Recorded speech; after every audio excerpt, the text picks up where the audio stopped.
এমন যদি হয় হঠাৎ করে বাসায় মেহমান চলে আসলো এবং বাসায় কিছুই নেই, শুধু ফ্রিজে একটা ব্রয়লার মুরগি ছাড়া, তখন আপনি কি করবেন?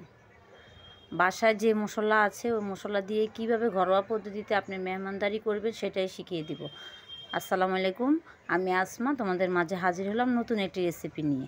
রেসিপিটা হলো চিকেন ঝাল রোস্ট।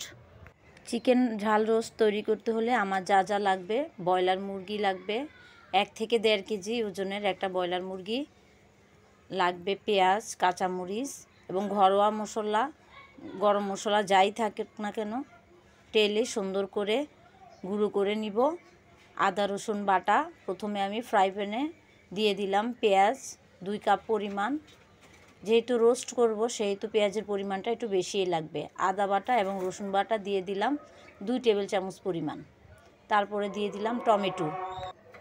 যেহেতু আমি রোস্টটা করছি ব্রয়লারের মুরগি দিয়ে, সেজন্য লাল করে আগে ভেজে নিতে হবে, তাহলে ব্রয়লারের মুরগি যে আস্তে একটা গন্ধ থাকে ওইটা লাগে না এবং কি রান্না করার সময় খুলে যায় না, জিনিসটা সুন্দর চাকচাক থাকে।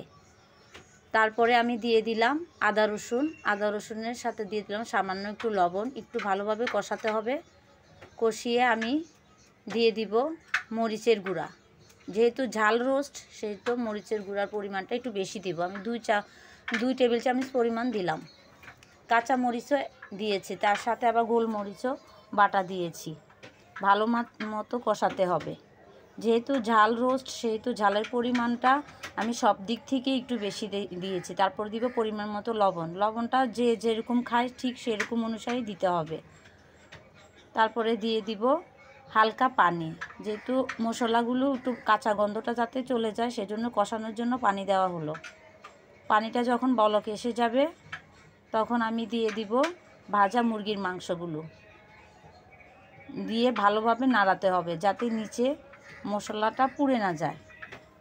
তারপরে দিয়ে দিব গরম মশলা এখানে সামান্য দিব, যেহেতু আমি বাটা গরম মশলা ইউজ করেছি সেজন্য গোটা গরম মশলা দিলাম। তারপরে দিয়ে দিলাম আমি লিকুইড দুধ, 1/2 কেজি পরিমাণ লিকুইড দুধ। যেহেতু আমার মুরগিটা ছিল 1.5 কেজি ওজনে সেজন্য আমি 1/2 কেজি পরিমাণ দুধ দিলাম। ঘরোয়াভাবে যখন আপনি রান্না করবেন তখন কোথায় পাওয়া যাবে টক দই, সেজন্য আমি লেবু অ্যাড করে দিলাম। লেবু অ্যাড করলেই দুধটা ফেটে যাবে এবং দইয়ের কাজ হয়ে যাবে। তারপরে ডিম আছে, আস্তে আস্তে কিছুক্ষণ জাল দিতে হবে। এই রান্না করতে বেশিক্ষণ সময় লাগে না, যেহেতু এটা ব্রয়লারের মুরগি হতেও সময় লাগে না, আর এটার মধ্যে কোনো পানি অ্যাড করা হয়নি। কষানোর সময় যেটুকু পানি দেওয়া হয়েছিল আর সামান্য আধা কেজি দুধ দিয়েই এটা রান্না হয়ে যায়। যেহেতু এটা ব্রয়লার মুরগি আগে থেকে ভেজে রাখা হয়েছে তাই অলরেডি 50% রান্না হয়ে গেছে। এখন আমি দিয়ে দিলাম তেলে রাখা গরম মশলাগুলো। এখানে ছিল জিরার গুঁড়া এবং গরম মশলা, সামান্য একটু শাহি জিরা। এখন আমি ডিম আছে দিয়ে দিব, এখন 4-5টা কাঁচামরিচ দিয়ে দিব।